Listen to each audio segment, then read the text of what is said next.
अस्सलाम वालेकुम नाज़रीन, आप देख रहे हैं यूनिक पॉइंट। चाय के ढाबे पर काम करने वाला लड़का सबसे बड़ा कॉमेडियन कैसे बना? वो शख्स जिसका बाप पुलिस में हेड कांस्टेबल के तौर पर काम कर रहा था, उसने इतनी तरक्की कैसे हासिल की? पाकिस्तान और इंडिया का सबसे महंगा तरीन फनकार कपिल शर्मा, आए उसकी कहानी जानते हैं। कपिल शर्मा बड़े सगीर के सबसे कामयाब तरीन कॉमेडियन बन चुके हैं और वो एक बहुत बड़े शो से माहाना करोड़ों रुपए कमाते हैं।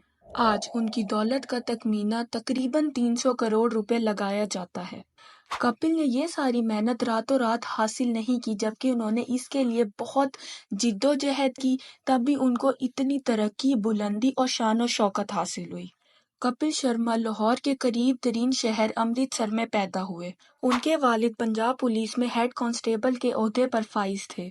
ये लोग बहुत तंग दस्ती से अपना गुजारा कर रहे थे। कपिल और उनके बड़े भाई अपने वालिद की मदद के लिए हमेशा निकले रहते थे और कोई ना कोई काम ढूंढते रहते थे ताकि वो भी अपने घर का सहारा बन सकें।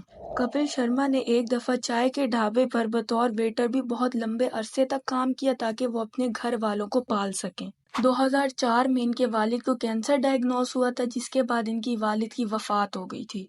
उसके बाद कपिल के बड़े भाई को पंजाब पुलिस में उनके वालिद का ओहदा दिया गया और वो बतौर हेड कांस्टेबल अभी भी अपने ड्यूटी निभा रहे हैं। कपिल ने सोचा कि वो मीडिया की तरफ जाएंगे। वो अपने दोस्तों के साथ अक्सर औकात शादी ब्याह पर जाते थे और वहाँ पर कॉमेडी शोज वगैरह किया करते थे। इसके बाद उनको एक पंजाबी कॉमेडी शो में काम करने का मौका मिला और फिर वो मुंबई चले गए। मुंबई को सपनों का शहर कहा जाता है। वहाँ उन्होंने अपनी स्ट्रगल जारी रखी। अपने दोस्तों के साथ बहुत ही तंग दस्ती के हालात में उन्होंने काम को जारी रखा। उनके पास खाने को कुछ नहीं होता था, लेकिन फिर भी उन्होंने मेहनत की और उन्होंने हार नहीं मानी। जब उनका पहला ऑडिशन हुआ तो उसके अंदर वो काफी घबरा गए थे। उनके हाथ पांव फूल गए थे, जिसकी वजह से उनका सिलेक्शन नहीं हो सका, लेकिन फिर भी वो मुंबई में रहे। उन्होंने मेहनत की, उन्होंने अपने टैलेंट को निखारा। उसके बाद वो एक कामयाब कॉमेडी शो का हिस्सा बने जिसका नाम है the great Indian laughter channel. ये इसका 3rd सीजन था जो कि 2007 में रिकॉर्ड हुआ था। यहाँ से कपिल शर्मा तकरीबन 10 लाख रुपए इनाम जीते थे। जीतने के बाद वापस वो अपने गांव अमृतसर आए और उन्होंने अपनी बहन की शादी की। 2013 में उन्होंने Comedy Nights with Kapil Sharma करने का फैसला लिया। इनके प्रोग्राम ने काफी तरक्की हासिल की। बड़े बड़े फिल्म स्टार्स अपनी फिल्म के प्रमोशन के लिए इनके शो में आया करते थे। ये तारीख का सबसे बड़ा और कामयाब तरीन कॉमेडी शो है। वो एक एपिसोड का तकरीबन 50 लाख रुपए चार्ज करते हैं। उनकी जो मंथली अर्निंग है वो तकरीबन 3 से 4 करोड़ रुपए बताई जाती है। इनकी मुंबई में रिहाइश है, वहाँ पर इनके काफ़ी सारे फ्लैट्स हैं।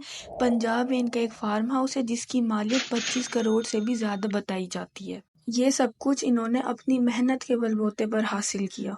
कहा जाता है कि एक शख्स बहुत ज़्यादा तरक्की हासिल करने के बाद अपने रिश्तेदारों को और दोस्तों को भूल जाते हैं, लेकिन कपिल शर्मा ऐसे बिल्कुल भी नहीं थे। वो अपने रिश्तेदारों के साथ वैसे ही उठते हैं, मिलते हैं। इनके शो में एक किरदार जिनका नाम चंदू है, वो इनके बचपन के दोस्त। इनके शो में जो सबसे फ्रंट पर बैठकर गिटार प्ले कर रहे होते हैं, जिनका नाम दिनेश है, वो इनके कॉलेज के दोस्त हैं।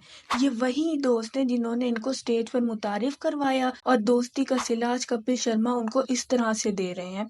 यानी कि कपिल शर्मा अपने बहुत सारे दोस्तों के घर का चूल्हा जलाने में उनकी मदद कर रहे हैं। ये एक बहुत डाउन टू अर्थ आदमी है और इनकी तरक्की का राज भी यही है कि ये हमेशा बहुत डाउन टू अर्थ रहे हैं। इन्होंने बहुत ज़्यादा मेहनत की है। मिलते हैं एक नई वीडियो के साथ। अल्लाह हाफिज़।